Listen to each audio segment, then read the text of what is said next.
हमारा जो traditional tools होते हैं जैसे चिज़ल हो गया, हैमर हो गया, इससे तो बनाते हैं, लेकिन बट जब हम बाहर देखते हैं तो बहुत सारा मटेरियल, उनका टूल्स बहुत डिफरेंट होता है टेक्निकली, मतलब वो इलेक्ट्रॉनिक्स होते हैं सारे।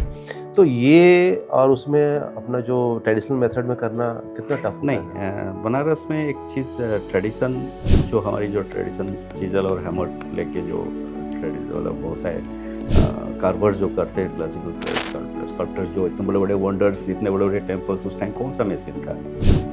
सारे वो इसी चिज़ल और हैमर से ही उन्होंने किया है। ये बामियान में थोड़ा सा वहाँ जाऊँगा सर, इंटरनेशनल में, तो यहाँ से वहाँ का जो जर्नी है सर, उसके बारे में थोड़ा सा बताइए सर। 2009 में मुझे एक चांस मिला वहाँ पे लाफिडियल एक रेसिडेंसी, जहाँ पे लाफिडियल दो एरिया दो place of stone, but when I reach there, मैं जस्ट पहाड़ है पूरा, आप खड़े हो, आपके सामने पहाड़ खड़ा हुआ है, और इतना बड़ा, हाँ, इतना बड़ा पहाड़ खुद ही काटना है, अकेले काटना है।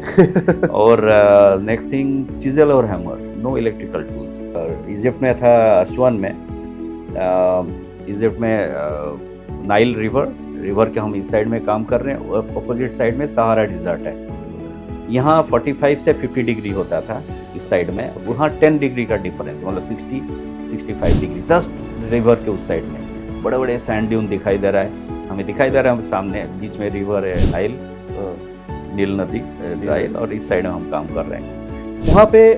और एक कंडीशन था असवान में, इजिप्ट में, आपके पास कैनोपी नहीं है, मतलब अम्ब्रेला नहीं देंगे, आप अंडर द सन ओपन में आपको काम करना है। आप हर चीज़ एरिया को कवर करके रखो, जहाँ ओपन करोगे जला देगा स्किन को। 45 डिग्री 50 ओपन में काम कर रहे हैं, मतलब आप ओपन भी नहीं, शर्ट को ओपन नहीं कर सकते हो, पूरा सारे ग्लास है, मास्क है, मतलब कुछ एरिया थोड़ा सा ओपन होता था वो जल जाता था पूरा। ऑलमोस्ट सारे ग्लव्स पहन के पूरा अंदर पसीना हो के अंदर खत्म हो जाता था। अभी रिग्रेट नहीं हुआ सर कि आपकी होम टाउन पे मैं बड़ा बड़ा स्कल्पचर बनाऊँ? और रिग्रेट डेफिनेटली है। वेलकम टुडेज एपिसोड, जहां हम मिलते हैं उन आर्टिस्टों से जिनकी कला ट्रेडिशनल और कंटेम्प्रेरी विजन का एक पावरफुल ब्लेंड है। Today's we are honoured to feature Tutu Patnaik as renowned sculptor whose monumental stones and wood sculpture beautifully reflected the culture soul of India. Born in Bhubaneswar, Odisha, and trained at Banaras Hindu University and College of Art, Delhi, Tutu Patnaik draws inspirations from temple architect, tribal traditional, mythology and spiritual. उनकी sculpture सिर्फ form नहीं बल्कि history, humanity और nature की stories भी कहती है। Representing India at international sculpture symposium across France, Egypt, Germany, China, Turkey, and Nepal, his work has earned globally recognition. His celebrated sculpture, Homage to Bamiyan, stand as a powerful tribute to culture, heritage, and identity. तो चलिए शुरू करते हैं। Known for merging traditional with modernity, Tutu Patnaik remains one of the significant contemporary sculptor from Odisha whose art carries the उनकी कला में बसती है मिट्टी की खुशबू while speaking to a global audience.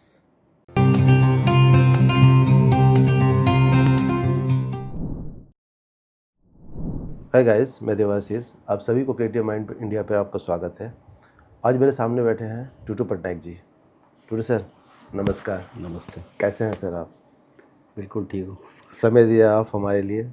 ना, it is my pleasure that I am just attending your podcast. नहीं sir, आपसे बात करके सर हमें बहुत कुछ सीखने को मिलेगा और जानकारी मिलेगा, और देखने वाले दर्शकों को भी मज़ा आएगा। तो सर मैं एक चीज़ पूछना चाहूँगा सर, आप कहाँ बर्थ हुए हैं और कैसे आपका जर्नी स्टार्ट हुआ सर? मेरा मतलब बर्थ प्लेस भुवनेश्वर में मैं सितंबर में 1963 में मैं बॉर्न हुआ हूँ। मेरा घर एक्चुअली जहाँ पे मुझे याद है उस टाइम भुवनेश्वर इतना डेवलप नहीं हुआ था, मोस्टली हेडक्वार्टर ऑफिसेस वगैरह सारे डेवलप हो रहे थे। मेरे पापा चीफ इंजीनियर थे, उन्होंने जिस एरिया में जगह मतलब वो प्लॉट ख़रीदा है, तो ऑलमोस्ट जो टेंपल हम लोग का उस सराउंडिंग में ही है। मेरा घर से नज़दीक है, मेरा नागेश्वर मंदिर घर से पास है, मतलब मेरी मम्मी सिस्टर रोज़ जाके वहाँ पे फूल चढ़ाते थे, सबसे नज़दीक। और मुक्तेश्वर टेम्पल, राजरानी, सब और विद इन किलोमीटर 1.5 किलोमीटर में सारे कुछ है। इवन लिंगराज, ब्रह्मेश्वर, मेघेश्वर, सारे राजरानी। तो बचपन तो टोटल उसी टेम्पल के ही साथ ही खेल के ही बड़े हुए हैं। मतलब हम लोग खेलते थे। अब उस टाइम तो पता नहीं था कि आर्टिस्ट बनना है, क्या बनना है। बट ये सराउंडिंग मेरे काम में, मेरे चरित्र में, मेरी आइडेंटिटी में मेरा बहुत बहुत बड़ा कंट्रीब्यूशन करता है। जो मैं जब मैं इंडिया से ही नोन हुआ और या मैं अब्रॉड में जितना कंट्रीज़ वगैरह जाता हूँ, तो थ्रू मेरे काम में, मेरे काम का कुछ एलिमेंट्स है जिसके चलते वो बाहर, मतलब मैं इसको वाइड ऑफ करने के लिए, उसको स्प्रेड करने के लिए कोशिश किया और काफ़ी सर मैं हद थोड़ा तक। टोकूंगा सर, थोड़ा सा बस मैं आपको डिस्टर्ब कर रहा हूँ। तो मेरा कहने का मतलब सर, आप तो वहाँ बढ़ते, फिर कॉलेज में कैसे आपका इंटरेस्ट आया सर कि कॉलेज में मैं एडमिशन करूँ और पढ़ाई करूँ इसी सब्जेक्ट पे, और उसके बाद आपने सर स्कल्पचर क्यों चुना सर आपने? जैसे सारे पढ़ते हैं, मैं भी इस तरह स्कूलिंग किया। फिर कॉलेज, बीजेबी कॉलेज से मैं पास आउट किया, उत्कल यूनिवर्सिटी। मेरे ऑलमोस्ट सारे भाई और बहन पापा से सारे ऑलमोस्ट साइंस बैकग्राउंड के ही हैं। सारे इंजीनियर्स, मोस्टली इंजीनियर्स है सारे। छोटा भाई और छोटे बहन को छोड़ के बाकी सारे इंजीनियरिंग लाइन में ही हैं। तो मैं ही शायद डिफरेंट था बिगनिंग से कि मैं कुछ डिफरेंट बनूं, जबकि पापा का प्रेशर था कि तुमको भी इंजीनियर बनना है, यानी कि साइंस बैकग्राउंड लेकर जाना है। इनिशियली मैं कॉलेज में साइंस में ही एडमिशन लिया था, बट उसको फिर स्विच करके मैं इसको आर्ट्स में गया। लेकिन वो जो भी है, वो पढ़ाई जो जनरली सारे जो पढ़ते, मैं तो अपना वही पढ़ रहा था। बट मेरा बचपन से इंटरेस्ट था, जब मुझे आर्टिस्ट बनना है, उसके पीछे क्या मिलना है क्या नहीं, तो कुछ वो शायद कोई विज़न नहीं था ना। तो मेरे टाइम में कोई उसका उतना पॉपुलैरिटी भी था कि आर्ट क्या होता है। पापा का इंटरेस्ट था, लेकिन जब मुझे साइंस बैकग्राउंड में ही जाना है। बट एनीवे मैं स्विच किया या भटक गया, जो भी बोले मैं दूसरे लाइन से आया। और जो स्कल्पचर बोलने का मेन ये है कि मैं इनफैक्ट मैं पेंटिंग करता था। जैसे आज यूजुअली सारे बच्चे जो पेंटिंग करते हैं, जो आर्ट मतलब पेंसिल ड्राइंग उठाना, करना, कलर करना, पेंटिंग करना, कलर यही पेंट करना, होता है। यही होता है। स्कल्पचर, जबकि मैं घर से स्कूल जाने के रास्ते में, लिंगराज टेम्पल के पीछे ही था मेरा school up to 5th class. 5th class के बाद में मिशन स्कूल वहाँ पे, वो भी उसी सराउंडिंग में। तो घर से जाने में और आने में रास्ते में कितने जो स्टोन कार्वर्स है, इधर वो स्टोन रेनोवेट कर रहे होते थे टेम्पल्स को, या कुछ मूर्ति वगैरह बनते थे। वो मेरा बचपन का मैं देख अच्छा लगता था। मैं जाके, छोटा था जबकि, 2nd 3rd क्लास में बैग लेके मैं जा रहा हूँ स्कूल में, मैं खड़ा हो जाता था, अच्छा लगता था। मतलब मैं अगर बोलूँ कि मुझे उस टाइम का बचपन का वो जो चिज़ल और हैमर का जो आवाज़ मुझे अभी भी मेरे कान में गूंजता है, वो अट्रैक्ट करता था मुझे। इसका क्या क्रिएट हो रहा है क्या, वो इम्पोर्टेंट नहीं था मेरे लिए, बट वो मुझे कुछ म्यूज़िक लगता था, फील होता था। वो शायद वो कहीं ना कहीं उसका असर है, मेरे मिट्टी, मेरे वो जो सराउंडिंग है, जो टेम्पल्स के सिटी के, या वहाँ की जो कल्चर है उड़ीसा का, वो सारे मेरे काम में रिफ्लेक्ट बाद में हुआ। वो आ गया अपने आप को, तो सर तब ऑटोमेटिक। कॉलेज में फिर उसके बाद एडमिशन आपने लिया? मैं कॉलेज 82 में मैं बीए 3rd ईयर कर रहा था।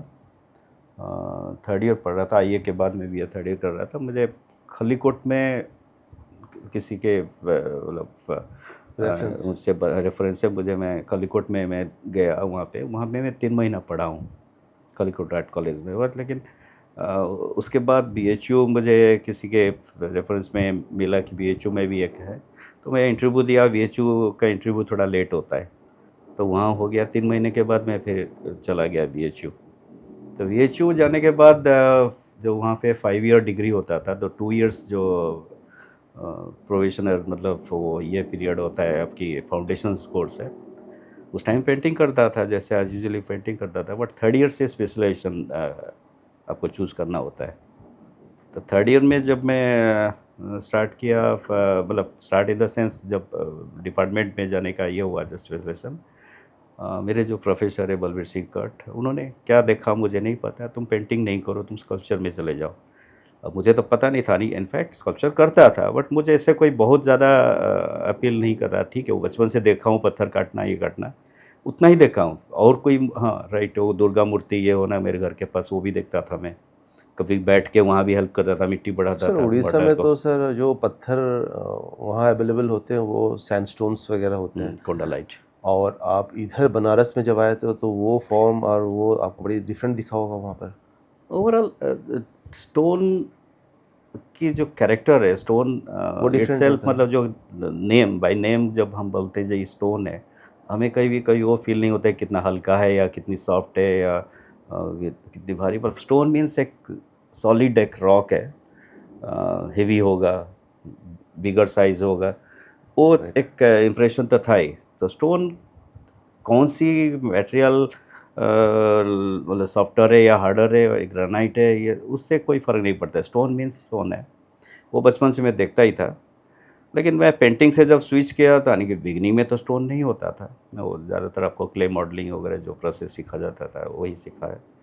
लेकिन क्रेडिट अगर से मैं बोलूँ कि कट सर को ही जाता है, ताकि उन्होंने क्या मेरे अंदर देखा कि मैं कर सकता हूँ, तो उनके चलते मैं स्कल्पचर्स में स्विच किया। और मैं कितनी सक्सेसफुल हूँ या नहीं, वो तो मुझे नहीं पता है, बट जो भी हूँ सर के चलते। सर वहाँ कितना टफ है सर, जैसे आपने पढ़ाई किया वहाँ पर, जब आप करते थे, जब स्कल्पचर करते थे, तो कहीं ऐसा लगा कि बीच में कि मैं इसको चेंज करूँ या मटेरियल चेंज करूँ, कुछ ऐसा कुछ सर वो फीलिंग्स आया तो था आपका? मटेरियल चेंज की नहीं है। स्टोन ऐसा एक मटेरियल है, सब सारे इसको चूज़ इसलिए नहीं करते। डेफिनेटली वो हेवी, काफ़ी हार्ड जॉब है, लेबोरियस है, पसीना खून पसीना तो निकालना ही है आपको। लेकिन प्रोबेबली मैं जहाँ तक मैं समझूँ कि वो आपकी टेम्परामेंट से बहुत सूट करता है। मुझे काट के करके कोई चीज़ को करना मुझे बहुत आसान होता है, कंफर्टेबल होता है, एंड मुझे अच्छा लगता है कि आउट ऑफ ए रॉक मैं निकाल के कुछ काट के निकालता हूँ सॉलिड, तो मुझे अच्छा लगता है। मॉडलिंग तो करना होता है, तो मॉडलिंग करके जो स्टैचूज वगैरह बनाना है तो मॉडलिंग तो करता हूँ। तो सर ये तो बड़ी टफ, मतलब ये तो करना बड़ी मुश्किल होता है, लेकिन बट जनरली आप पर फाइबर कास्टिंग ज़्यादा करते हैं। मैंने आपका वो बहुत सारा वर्क भी देखा है पहले। वो आप भी एक पर्टिकुलर ये के लिए, बस स्टोन ही मेरा मटेरियल है।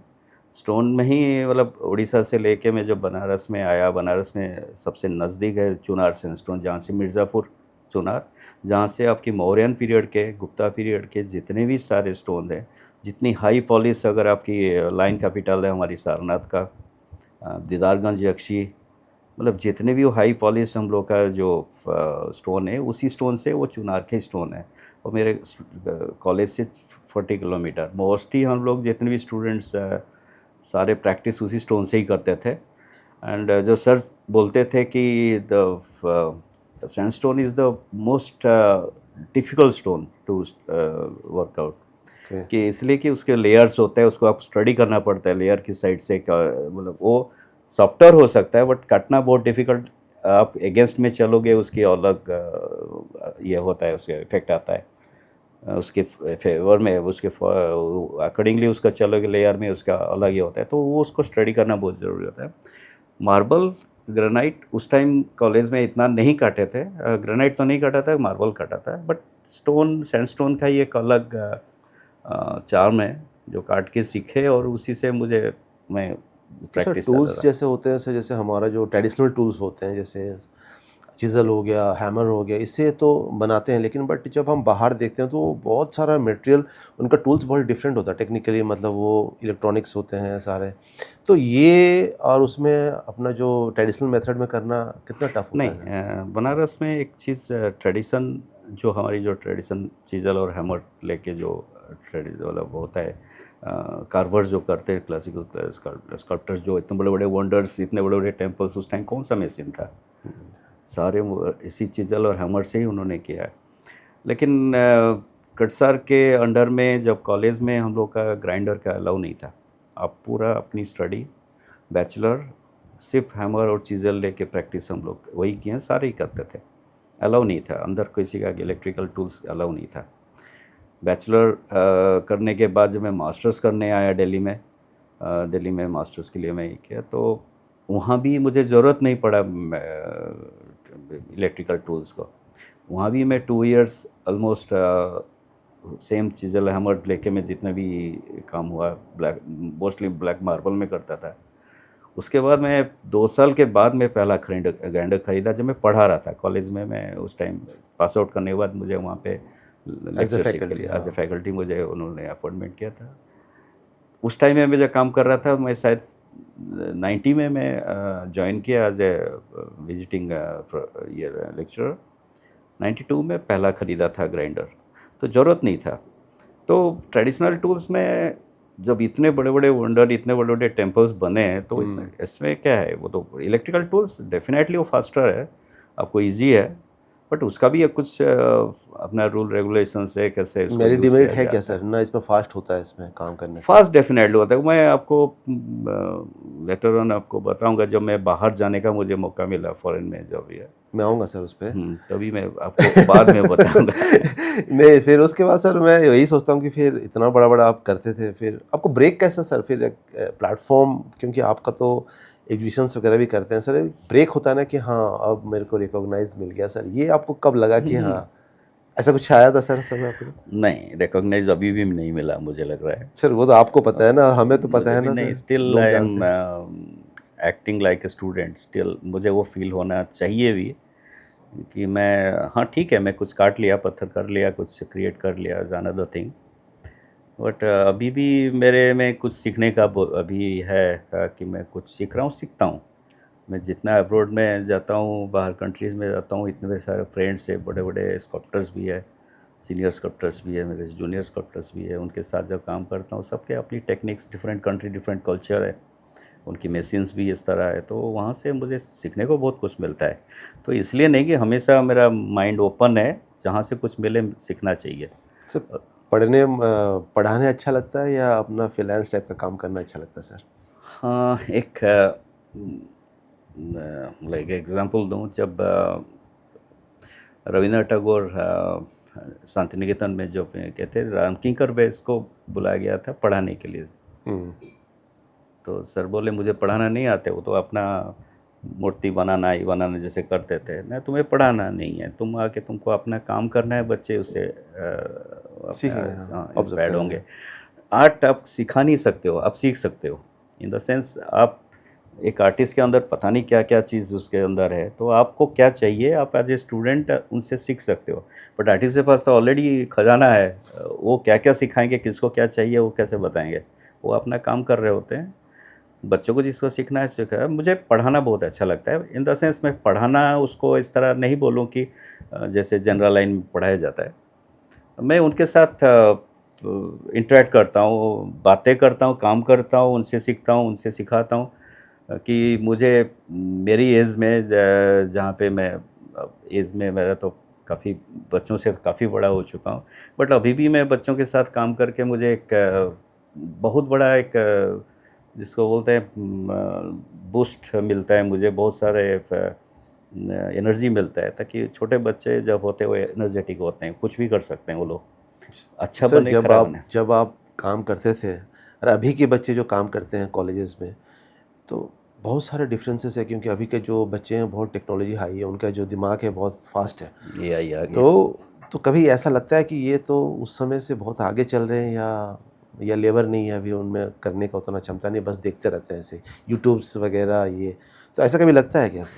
नहीं, मेरे हिसाब से डिफ़िकल्ट कुछ भी नहीं है, आपके अंदर एक जुनून होना चाहिए, एक पैशन और एक भूख होना चाहिए, मुझे कुछ करके दिखाना है। मैं एक जस्ट एग्जांपल दूँ, एक छोटा सा बच्चा होता है, आप जब स्कूल में होंगे, 4th में 5th में या छोटे जो बच्चे, आप पेंटिंग कर रहे होते हो,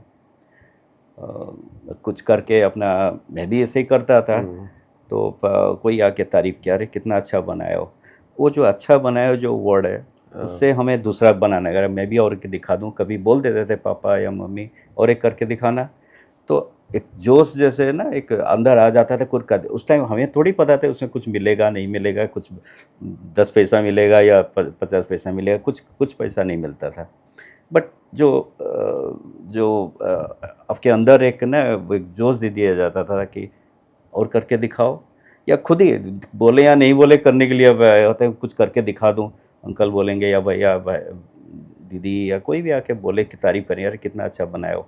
उस तारीफ़ के चलते एक होता है कि मैं कुछ करके दिखा दूँ, मुझे भी कुछ आता है, मैं भी कुछ कर सकता हूँ। वो जो अंदर का एक ना, वो कभी ख़त्म नहीं होना चाहिए। आप जितने भी बड़े हो जाओ, अगर मुझे कुछ क्रिएट करने का मन है, जब मेरा अंदर का वो ख़त्म नहीं हुआ, मुझे कुछ नया करके दिखाना है। लोगों को सिर्फ मुझे क्या मिलेगा, नहीं मिलेगा, बिकेगा, नहीं बिकेगा, वो अनदर थिंग, वो उसको बहुत मैं कभी मायने नहीं रखता सर हूँ। ये क्या पढ़ते समय आर्ट कॉलेजेस में स्कल्पचर एक सब्जेक्ट चूज़ करना तो काफ़ी फाइनेंशियल प्रॉब्लम होता है सर, क्योंकि वो तो मटेरियल बहुत कॉस्टली होता है। Definitely, definitely. तो ये आज के स्टूडेंट में इसको अडेप्ट करके और करियर ओरिएंटेड होना तो कितना सही है और कितना टफ है सर? ये सब मटेरियलिस्टिक है एक्चुअली। हाँ, ठीक है, आज के दिन में आपको आज के टाइम में आपको पैसा चाहिए, ये चाहिए, सब चाहिए। लेकिन जैसे मैं पहला एग्ज़ाम्पल दिया, जब मुझे करना तो मेरे अपनी ड्यूटी है, जब मैं क्या मिलेगा, नहीं मिलेगा, मैं बाद में देखूँ। डेफ़िनेटली सबको सब कुछ नहीं मिलता है। मैं वो उन बच्चों के लिए बात कर रहा हूँ सर जो अभी आ रहे हैं और स्कल्पचर चुन रहे हैं, मतलब स्कल्पचर अपना पैशन को रखना पैश चाहिए। जो मैं एग्ज़ाम्पल देता हूँ हमेशा, शायद किसी भी बच्चा होगा, नहीं पहले से हो या अभी, कोई भी बच्चा है कि किसी के पेरेंट्स कभी नहीं बोलेगा नहीं तुम मेडिकल में नहीं जाओ, इंजीनियरिंग नहीं जाओ, फाइन आर्ट में जाओ। शायद कोई भी बच्चा नहीं होगा जिसके पेरेंट्स बोले होंगे कि तुम ये सब छोड़ो, फाइन आर्ट में जाओ। इसका मतलब फाइन आर्ट जो भी जब जाते हो, अपनी अपनी अंदर का ये इंटरेस्ट से ही जाते हो।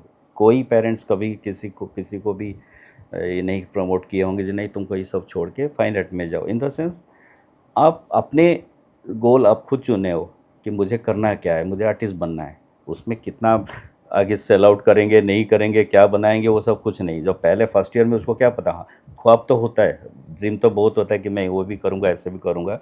बट करूँगा तभी तो सामने आएगा।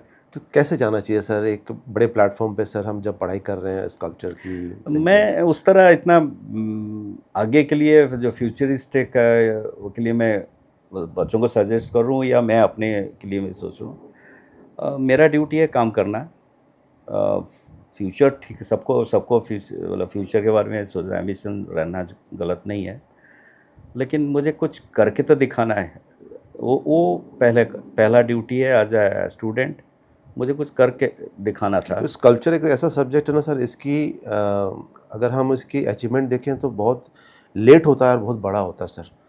लेकिन बाकी सब्जेक्ट्स में तो तुरंत जॉब मिल जाएंगे आपको, कहीं ना कहीं जॉब हो गया, कहीं इंस्टीट्यूट हो गया, बहुत सारे कंपनीज हैं वहाँ मिल जाते हैं। बट स्कल्पचर पढ़ने के बाद उसका जॉब मिलना कितना बहुत टफ होता है सर, मेरे को जानकारी क्योंकि स्कल्पचर थोड़ा लेबोरियस वर्क है, कि बहुत ज़्यादा फिजिकल है। ऐसे बात नहीं कि पेंटिंग में नहीं है, बट डेलिकेसी पेंटिंग में हाँ है। राइट, उसकी स्कल्पचर में स्पेस ज़्यादा आपको चाहिए। आप एंड ऐसे नहीं कि घर में लाके आप कुछ कर सकते एंड हो। स्पेशली स्कल्पचर में स्टोन अनदर मटेरियल जो कि पूरा ही कंप्लीटली फिजिकल उसके अंदर ये करना है। मेंटली तो होगा ही, आप क्रिएट कर रहे हो, बट फिजिकल का बहुत ज़्यादा आपकी कंट्रीब्यूशन चाहिए, उसमें टाइम देना पड़ता है। एंड एक स्टोन जब आप चूज़ कर रहे हो मीन्स आपको स्टोन होना पड़ेगा। फर्स्ट ऑफ थिंक कि आपकी कैरेक्टर उसके कैरेक्टर के साथ मैच करेगा, तभी आप स्टोन को चूज़ करोगे। और सेकंड थिंग कि आपको एक पेशेंस आपके अंदर डेवलप करेगा। मुझे पता है एक काम मैं करते करते महीना मुझे लग जाएगा, 1 मंथ एटलीस्ट लग जाएगा, बट 1 मंथ तक मेरी अपनी इमोशन जो भी मैं फुल उसमें क्रिएट करना चाहता हूँ, फाइनली जब 1 महीने के बाद ही वो आएगा, जो भी ऑन द प्रोसेस। तो उसको बांध के रखना वो इमोशन को, जब मुझे करना है फाइनली मेरा इतना आना है। हाँ, 100% नहीं आएगा ये भी पता है, और नहीं आना भी अच्छा है कि एटलीस्ट मैं ट्राई करूँ नेक्स्ट में। अगर इसमें जो कमी हुआ मैं नेक्स्ट में ट्राई करूँगा। वो अच्छी बात है कि 100% किसको नहीं मिलता है, और नहीं मिलना भी ठीक है। इन द सेंस आपकी जो फुल्ली इमोशन जो मतलब फीलिंग वो जो मैं कुछ क्रिएट करना जो दिखाना चाह रहा हूँ उसमें, वो सबको बांध के रखना है 1 महीने तक। उसमें पेशेंस बहुत होता है कि आपको काटोगे, होल डे काटने के बाद शाम को देखेंगे कटा कितना, इतना ही थोड़ा सा तो कटा। हाँ तो वो पता नहीं, मैं जैसे आपको एक चीज़ एक सिंगल लाइन में बोला हूँ कि आपकी टेम्परामेंट उसे सूट करता है तभी स्टोन अच्छा। इसका मतलब नहीं कि मैं दूसरा मटेरियल नहीं करता हूँ, राइट। बट स्टोन मेरे लिए फेवरेट मटेरियल है। अब जैसे फाइबर ग्लास का मैं एक आपने ये किया, फाइबर ग्लास मुझे कहीं से कभी भी अच्छा नहीं लगता था। ड्यूरिंग स्टूडेंट टाइम में मतलब कभी भी मैं कोशिश नहीं किया, कभी भी मुझे अच्छा नहीं लगा। 96 में 97 में मेरा एक रोड एक्सीडेंट हुआ था दिल्ली में। मेरी राइट लेग में रॉड है, स्टील रॉड है। रोड एक्सीडेंट हुआ था, तो उसके बाद स्टोन तो हमेशा के लिए अच्छा लगता था, लेकिन डॉक्टर मुझे कुछ दिन के लिए बोला कि आप ये हेवी मटेरियल है, डेफिनेटली ऑफ कोर्स मैं स्टोन को उठा के कंधे पे तक नहीं चलता हूँ, बट जैसे भी आपको मेडिसिन हो ये हो, थोड़ा फिजिकल तो होता ही है, थोड़ा सा अवॉइड करो कुछ साल के लिए, 1 साल 2 साल जो भी है आप कर सकते हो। तो दूसरे मटेरियल को अभी देखो। तो मैं मतलब इसी चलते मैं फाइबर पे आया, लेकिन मेरे फाइबर में एक क्वालिटी है, फोटोग्राफ अगर आप काम देखते होंगे तो उसमें कभी स्टोन मतलब वो प्लास्टिक जो ना फील है, वो फील कभी नहीं मिलेगा, लेकिन उसमें फील इधर वुड होगा या होगा, ताकि मेरा ओरिजिनल मटेरियल मेरा वुड है या स्टोन है, तो मैं ओरिजिनल उसकी फील देना चाहता हूँ। मुझे पता नहीं कितनी सक्सेसफुल है नहीं, लेकिन जो विजिटर्स है, जो देखने वाले हैं, उनके लिए तो वो I mean can not make out कि क्या एक्चुअली मटेरियल है unless you touch the thing, आपको पता नहीं चलेगा क्या मटेरियल है। वो मैं अपनी मतलब एक एक्सपेरिमेंट कर कर के सीख गया मैं, ऐसे कोई बात है मैं कहीं सीखा भी नहीं है कहीं से, कोई ऐसे नहीं कि मैं फाइबर का कोई ट्रेनिंग लिया हो, एक्सपेरिमेंट कर करके धीरे धीरे करके मैं सीखा। लेकिन वो लेकिन स्टिल मैं बोलूँ कि मेरा फेवरेट मटेरियल स्टोन है। सर जैसे मैं सुना हूँ, जानता हूँ, जैसे आप 2 लोग हैं जो उड़ीसा से दिल्ली में पहले इस्टेब्लिश हुए एज ए उड़िया आर्टिस्ट, एक जतिन दास, एक आपको हम जानते हैं। तो सर पूरे उड़ीसा में तो जानती हैं कि आप यहाँ काम करते हैं, दिल्ली में काम करते हैं, और आप एक उड़ीसा के लेटर आप यूज़ करते हैं अल्फ़ाबेट्स।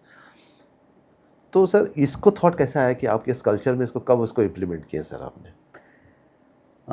बाय कास्ट में कायस्थ हूँ, उड़िया में करण बोलते हैं, पटनायक कायस्थ होते हैं। हम लोग के घर में जो लेखनी बोलते हैं, जिससे स्क्रैच करके पाम लीफ मैन्युस्क्रिप्ट लिखा जाता था, वो पूजा होता है। लिखना तो नहीं आता है अभी, ताकि वो ट्रेडिशन के पहले ही पापा दादा लिखते होंगे, उस टाइम पहले चलता था कि पूजा होता है। वो घर में रखा रहता है, हम लोग पूजा करते हैं सारे। अभी सिर्फ पूजा के लिए रह गया, कभी कभी टच करना होता है, दशहरा के टाइम में पूजा किया जाता है सारे लेखनी को टच, अदरवाइज़ वो ऐसे चलाना भी नहीं आता है अभी तक मुझे, जहाँ तक मुझे पता है। मैं कोशिश किया हूँ, नहीं हुआ। तो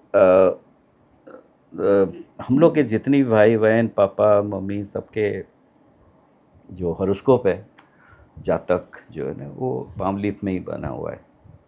छोटा था मैं, 3rd 4th या छोटा, मेरे जातक को मतलब घर में रखा हुआ है, मैं उसको उठा के पढ़ने का कोशिश, उड़िया है बट वो एंशिएंट उड़िया है, उसको वर्ड का कोई मतलब मैं समझ नहीं पाता था, क ख ग घ जैसे होता है सारे स्क्रिप्ट है।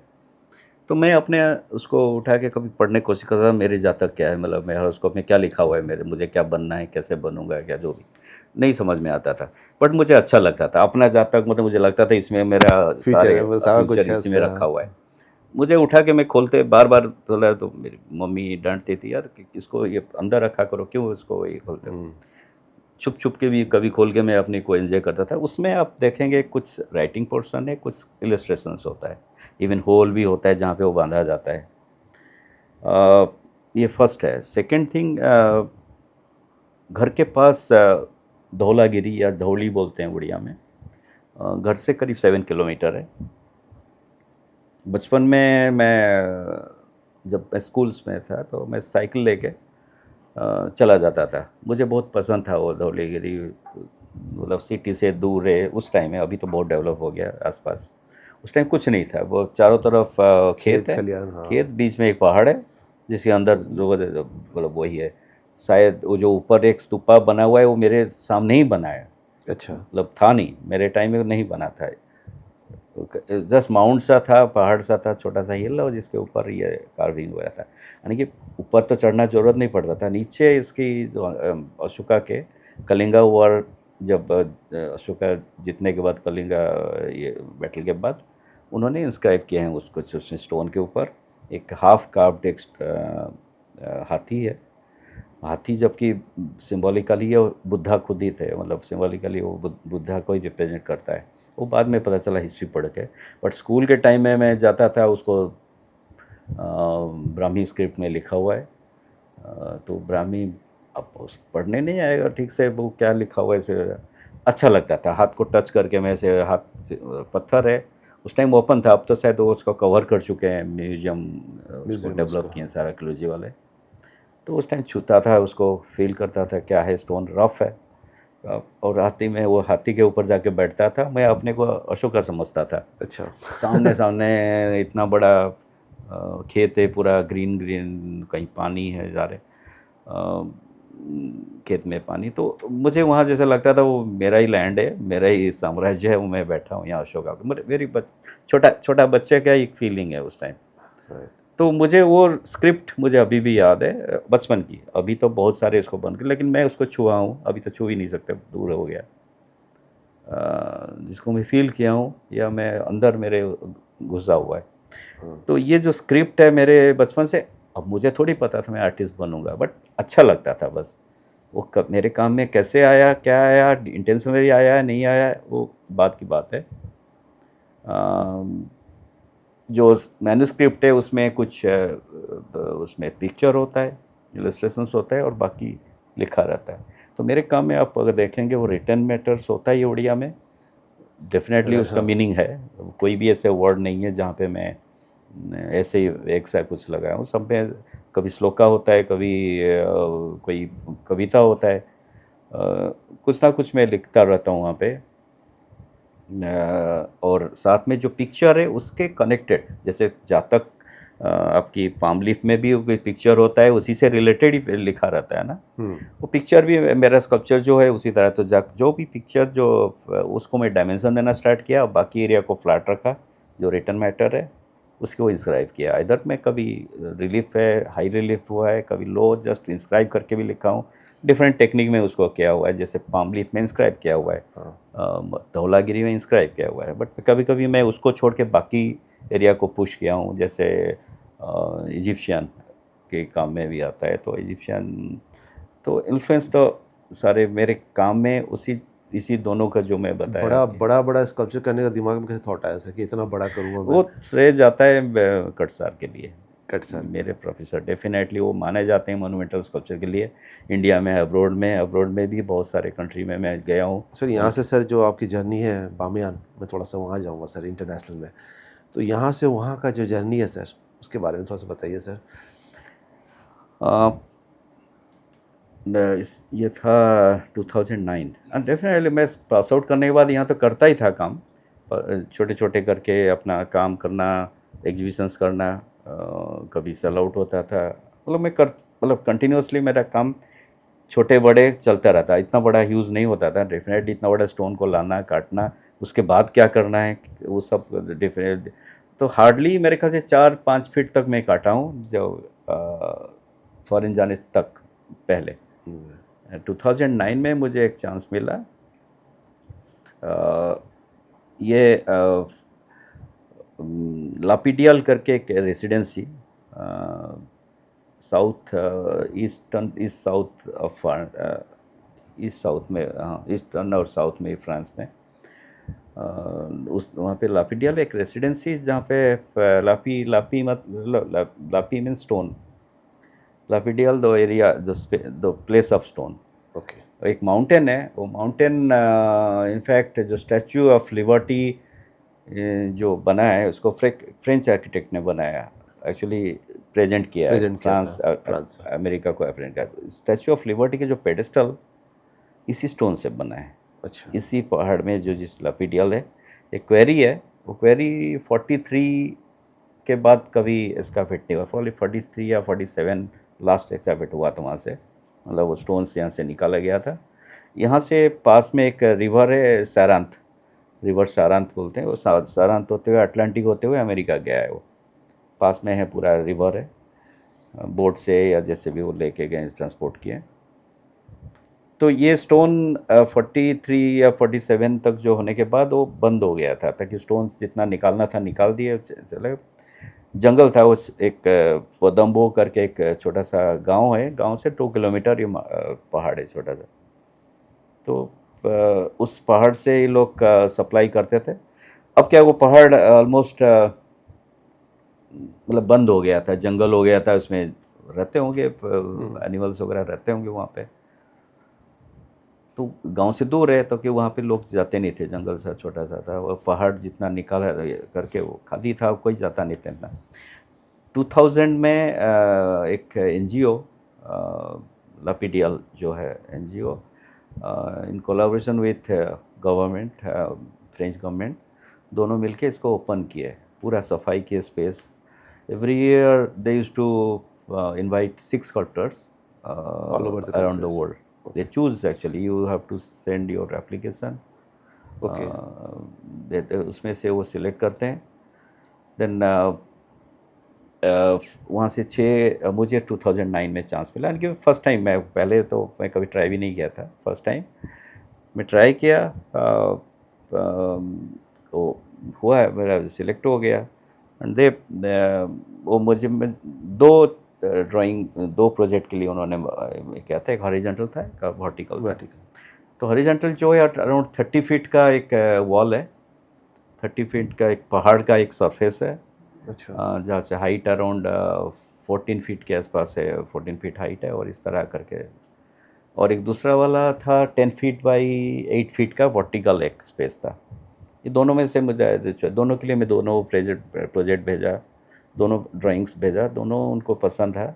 But when I reach there, मैं जस्ट, मुझे पहले पूछे कि ये दो स्पेस है आपके पास, पहाड़ है पूरा, आप खड़े हो, आपके सामने पहाड़ खड़ा हुआ है, और इतना वर्टिकल पूरा 14 फीट के ऊपर नीचे एक गुफा टाइप का एक स्पेस है अंदर जाने के लिए, उसके ऊपर स्पेस है। वो पहाड़ खड़ा है, आप सामने खड़े हुआ, और आपसे पूछा गया कि ये दो स्पेस है आपका, you have to work single handed, no helper नहीं है, हेल्पर नहीं देते सर, बाहर हेल्पर नहीं होते हैं। तो इतना बड़ा, हाँ, इतना बड़ा पहाड़ खुद ही काटना है, अकेले काटना है। और नेक्स्ट थिंग, चिजल और हैमर, नो इलेक्ट्रिकल टूल्स, हाथ से, हाथ और चिजल। जो हमारी प्रैक्टिस था, शायद वो प्रैक्टिस नहीं होता तो मेरा कॉन्फिडेंस नहीं आता कि मैं नहीं कर सकता हूँ। बेटा, आपकी इलेक्ट्रिकल ग्राइंडर नहीं था, आपको हाथ से चिजल हैमर, जो भी ट्रेडिशनल प्रोसेस, उसी से ही काटना है आपको। तो खड़ा हुआ तो मुझे पूछ रहे, रात को दोनों आपके पास स्पेस है, दोनों पे आपकी प्रोजेक्ट दोनों ही सिलेक्टेड है, आप जो चाहोगे कल से स्टार्ट करो।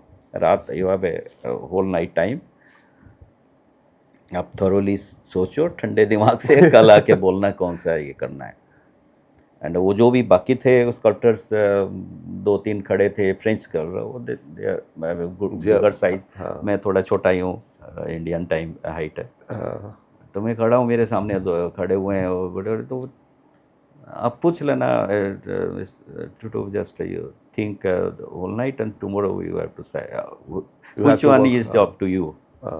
दिन मैं रात भर सोचा, और उसमें देयर इज़ अनदर एक कंडीशन है कि till you finish the work actually you have to come, either अभी इस एवरी ईयर यू 2 मंथ्स आपको मिलेगा। ओके, 2 मंथ्स अगर इस नहीं हुआ, नेक्स्ट ईयर आके 2 मंथ्स आपको करना है। नहीं खत्म हुआ, थर्ड टाइम में भी आओगे, बट अकेले करना है, चिजल हैमर ही करना है, कोई इलेक्ट्रिकल नहीं है, वो कंडीशन सारे हैं।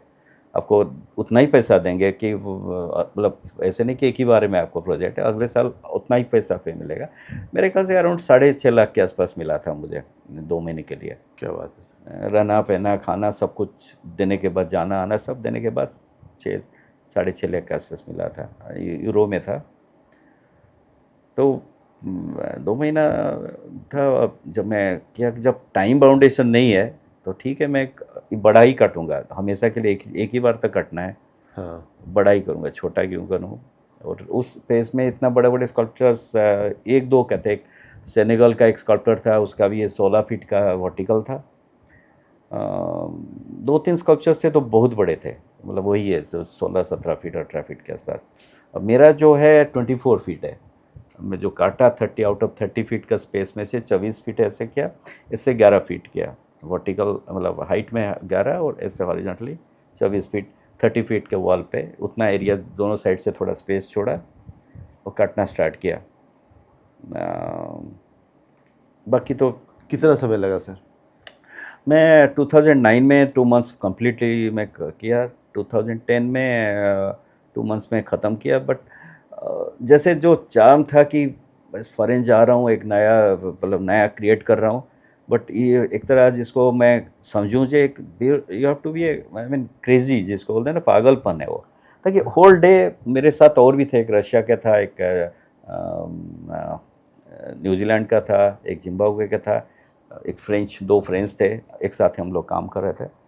बट ये कि वो पहाड़ पूरा है, वो उस कोई दूसरे साइड में कर रहा है, कोई दूसरे साइड में कर रहा है, एक पर्टिकुलर टाइम होता है, जो इतने टाइम में आना है, बैठ के एक बीच में एक हॉट छोटा सा है कॉटेज टाइप का, बैठ के कॉफ़ी पीते थे, फिर आके काम में लगाना। तो ये पहाड़ में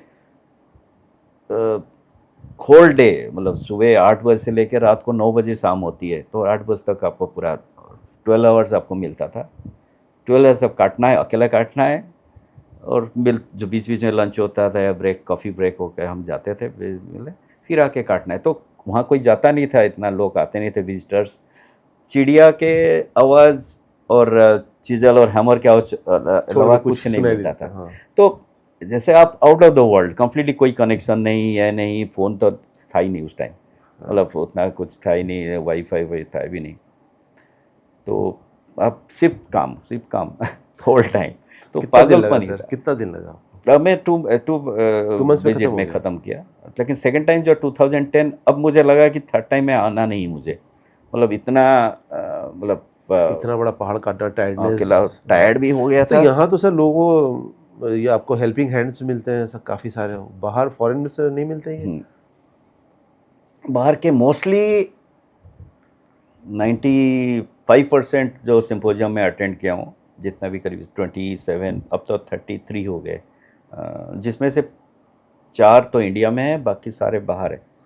27 शायद है, 27 में आप तो बहुत अलग अलग जगह में काटे हो, अलग बर्फीला एरिया भी है, बर्फ़ है पड़ रहे हैं, कहीं रेगिस्तान है सर। बर्फ़ नहीं है, ठंड है। रशिया में जब था तो बहुत, इवन हार्बिन में था, चाइना ऑलमोस्ट कंप्लीट इन अर्थ है चाइना।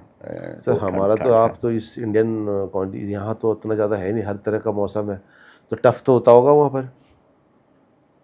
टफ फिजिकली नहीं, माइंड से आपको स्ट्रांग होना है। राइट। वो जब आप एक में फोकस रहते हो, ये सब खुद साइड हो जाता है, ऐसे नहीं। ठीक है, ठंड लगता था, सारे दूसरे अगर सरवाइव कर रहे हैं, हम क्यों नहीं कर सकते?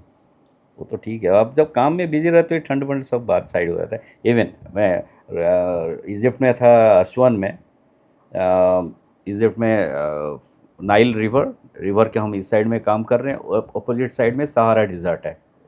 यहाँ 45 से 50 डिग्री होता था इस साइड में, वहाँ 10 डिग्री का डिफरेंस, मतलब 60-65 डिग्री जस्ट रिवर के उस साइड में। बड़े बड़े सैंड ड्यून दिखाई दे रहा है, हमें दिखाई दे रहा है सामने, बीच में रिवर है, नील नदी, और इस साइड में हम काम कर रहे हैं। और वहाँ पे ये कंडीशन ऐसा था कि ग्रेनाइट काटना था, और बड़ा स्टोन तो बाहर जब भी होता है छोटे नहीं लेते हैं, वो बड़े ही पैसा भी बहुत देते हैं, तो इसीलिए बड़ा स्टोन बहुत पैसा देते हैं नेचुरली। वो हमेशा, और बड़ा क्यों नहीं करेंगे, हमें एक ही बार आना है, दोबारा क्या पता है पाएंगे नहीं, तो एक ही बार करके रखो वहाँ पे। और एक कंडीशन था असवान में, इजिप्ट में, कि आपको शैडो, आपके पास कैनोपी नहीं है, मतलब अम्ब्रेला नहीं देंगे, आप अंडर द सन ओपन में आपको काम करना है। हम 4 फॉरेन स्कल्प्टर्स थे, और जॉर्जिया से, यूक्रेन से, मैं इंडिया से था, ऐसे 4 थे, और 4 इजिप्शियन स्कल्प्टर थे। हम पूछे कुछ तो एटलीस्ट अम्ब्रेला दे दो, बहुत ज़्यादा स्ट्रॉन्ग वो है सन है ना, नहीं यहाँ ट्रेडिशन नहीं, आपको स्टोन कार्वर के हिसाब से काम करना है। मीन्स स्टोन मतलब आप अंडर द सन करना है, आप हर चीज़ एरिया को कवर करके रखो, जहाँ ओपन करोगे जला देगा स्किन को। हमारी स्किन हाँ इंडिया में गर्म होता ही है, गर्मी है काफ़ी, लेकिन उतना नहीं है। 45 डिग्री 50 ओपन में काम कर रहे हैं, मतलब आप ओपन भी नहीं, शर्ट को ओपन नहीं कर सकते हो, पूरा सारे ग्लास है, मास्क है, मतलब कुछ एरिया थोड़ा सा ओपन होता था वो जल जाता था पूरा, इतना लेकिन मास्क इतना हो गया बंद, तो ऑलमोस्ट सारे ग्लव्स व्लव्स पहन के पूरा अंदर पसीना हो के अंदर ख़त्म हो जाता था। इतनी गर्मी है 45 डिग्री में, 45 डिग्री से ऊपर 45। सुबह 8 बजे काम स्टार्ट करते थे, हार्डली हम 11:30 या 11:45 बजे तक, उसके बाद ही कर ही नहीं सकते हो, इतनी डायरेक्ट परपेंडिकुलर मतलब सन आता सन था। आता था। उतना करके हम अंदर होटल में एक स्विमिंग पूल है उसमें जैसे वो भैंस रहते हैं ना पानी के अंदर, हम ऐसे डूबे रहते थे। 2-2:30 बजे से फिर से मतलब थोड़ा डाउन तो होता डाउन था, हुआ, फिर और उसके बाद 2:30 बजे लंच पंच करके रेस्ट लेके 2:30 बजे 3 बजे काम स्टार्ट होता था, रात को 8 बजे तक। ये टाइम होता था, डे टाइम हम काम ही नहीं कर कहाँ पाते थे। मज़ा आता सर? यहाँ इंटरनेशनल में मज़ा आता है या हमारा इंडियन में, इंडिया में आपके जो प्रोजेक्ट्स चलते हैं सर, बड़े-बड़े स्कल्पचर आप करते हो सर, यहाँ मज़ा आता है, वहाँ मज़ा आता है सर? इंडिया में प्रोजेक्ट में बड़े बड़े किया हूँ, 46 फीट तक मेरा है। कहाँ पर है सर ये आपका? हरियाणा में है मोस्टली। हरियाणा के अंदर मेरे 23 बड़े बड़े काम है, मतलब मैक्सिमम तो 43 फीट का है, 46 फीट का है, लेकिन बहुत सारे काम मोस्टली सिटी स्क्वायर में या पार्क में लगा हुआ है। सारे स्टोन से सर? नहीं, स्टोन भी है, फाइबर भी है, मेटल भी है। अब डिपेंड करता है पैसे के हिसाब से, पैसा जितना मिलता था उसी के अकॉर्डिंगली।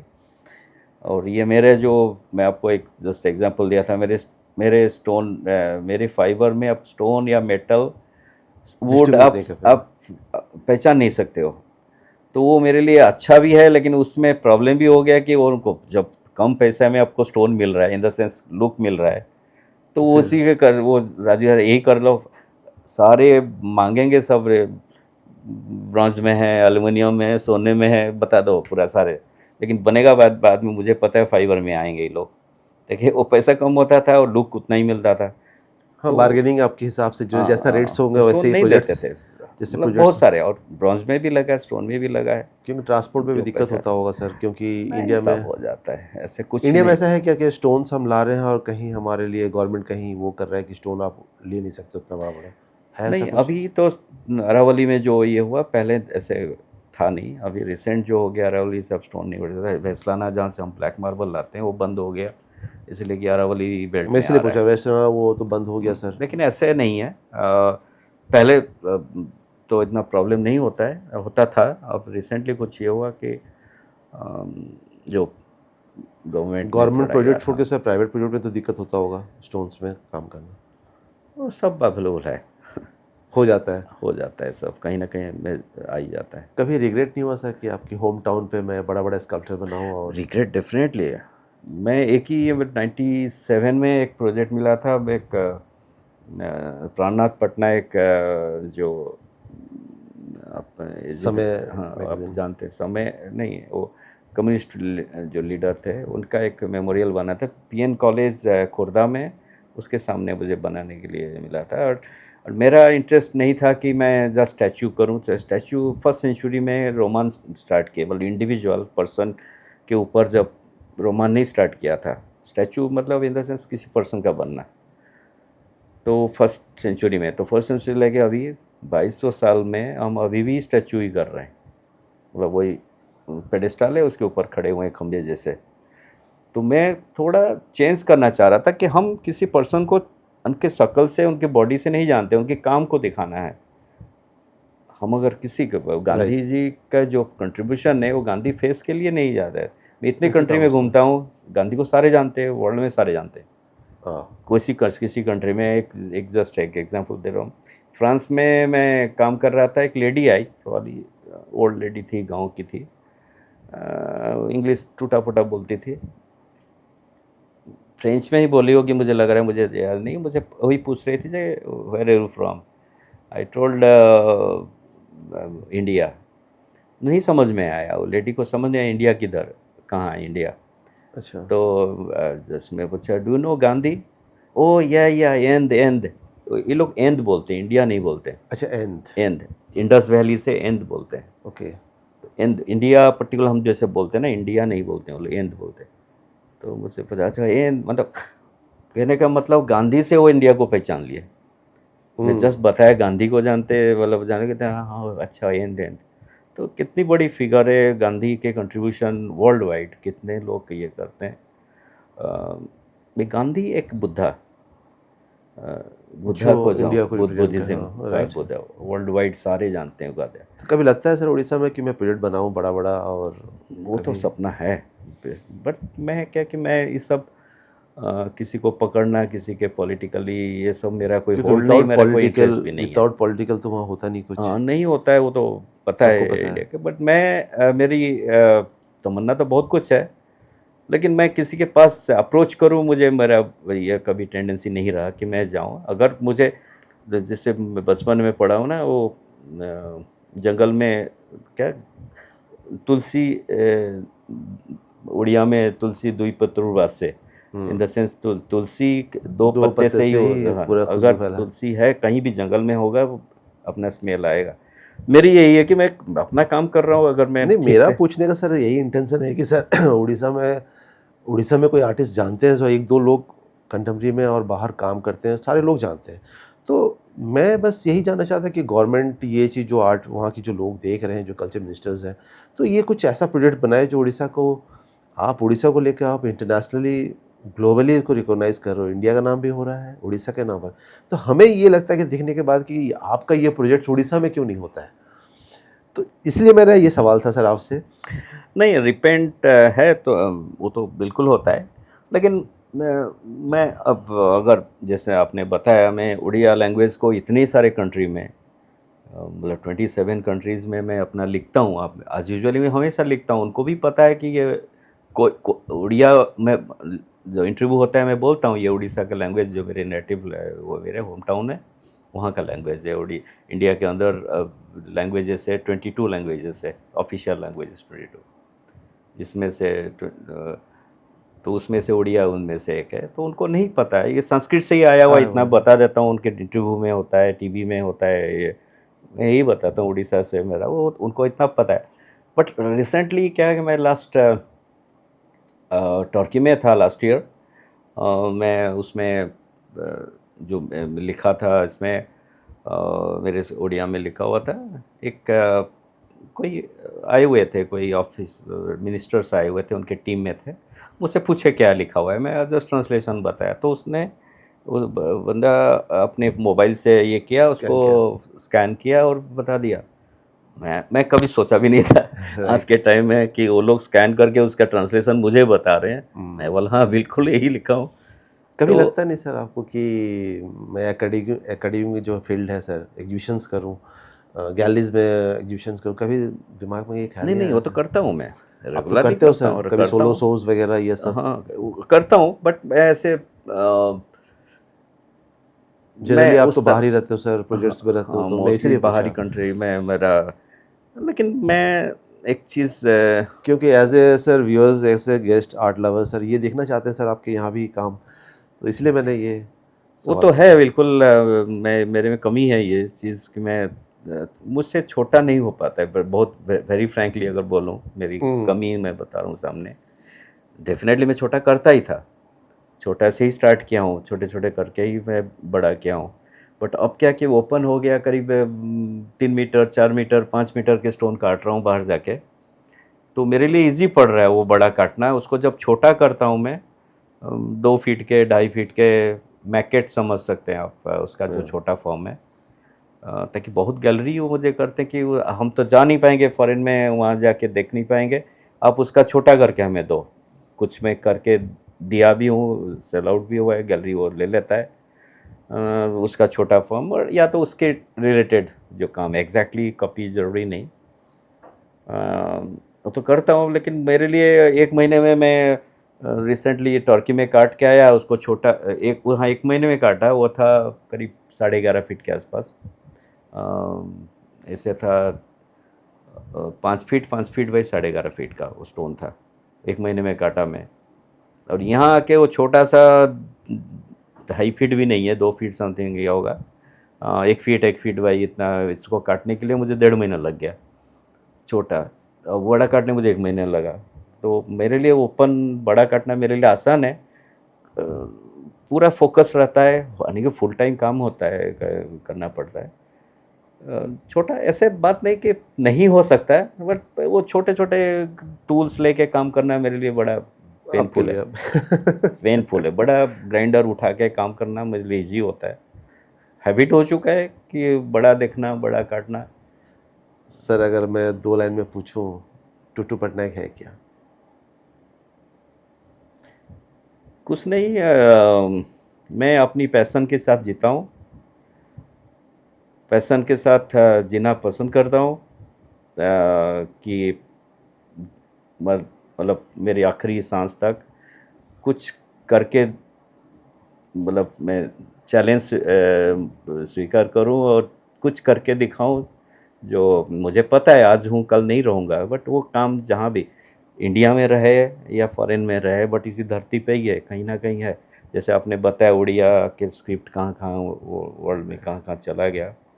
मैं तो अपना काम कर रहा हूँ, मैं वो इसलिए नहीं कि मैं कोई पॉपुलर उड़ीसा के लैंग्वेज ही वो ही कर रहा हूँ, मैं अपना काम कर रहा हूँ। मैं कभी इस तरह सोचता नहीं कि मैं किसके लिए क्या करूँ, मुझे करना है, बस मुझे करना है, मुझे करना है। और मैं आखिरी, भगवान करे कि आखिरी दम तक मुझे हाथ मेरा चले और कुछ नया क्रिएट करने का चांस मिले, चाहे छोटा नहीं बड़ा सर, मुझे इम्पोर्टेंट हम नहीं है भगवान भाई। से यही प्रार्थना करें सर, आप हमेशा हेल्दी रहे सर, अच्छा स्वस्थ रहे सर, और हेल्थ मतलब स्ट्रांग रहे सर, हमेशा काम देखते रहे आपके बड़े बड़े।